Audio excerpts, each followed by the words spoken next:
The one thing the property's always lacked is somewhere nice and bright. We didn't actually ever think we'd be able to do this type of thing with it being a listed property.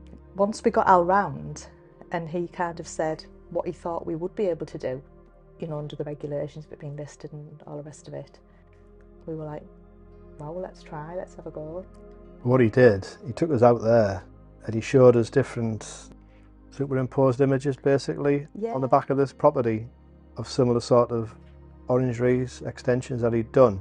Yeah, it's quite clever how he does it, because he's got a vast array of photographs that he can then look at what actually would suit this, and just to give you a feel of what it would look like.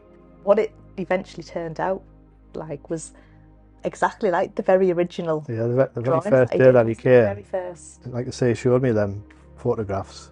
Yeah. That's the final look, to be honest, with a few additions to it, But the main thing for me to get it off the ground was to get the consent of the authorities to do this sort of work on a listed property. So he took that responsibility with the drawings he took away, etc.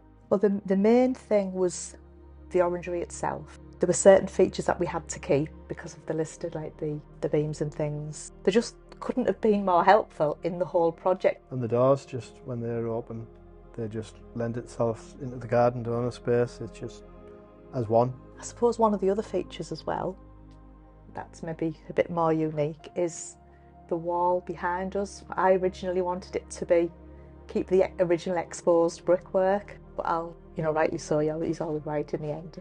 But he said, it won't look good. There's too many defects by the time you're doing electricals and all of the things. He did suggest, possibly using Venetian plaster, which again has worked really well. I would never have dreamed of doing that in a million years. They were just alpha right from day one, weren't they? I mean, I'm thinking, for example, the radiators. I mean, these radiators, like cast iron, they weigh an absolute ton. The day they were getting fitted, one was leaking, wasn't it? Al and one of his team were here till 5:30 or something like that, 6 o'clock that night, still messing on with this radiator to get it right. You're not relying on different people coming in. It's one team that comes in basically and does everything, and that's the beauty of it, I think. Genuinely wants to do a good job, and has a lot of pride, doesn't he, in what he does. Yeah. I can't sort of emphasise enough what a difference it's made to how we use the house. We just literally live out here all the time. I mean, the garden's just part of the room. Honestly, it's just got a completely different feel about it. There were so many different craftspeople involved that it would have been really stressful to try and coordinate everybody in order to get the jobs done in a sequence without delays between each of them. The build directory just took away all of that anxiety.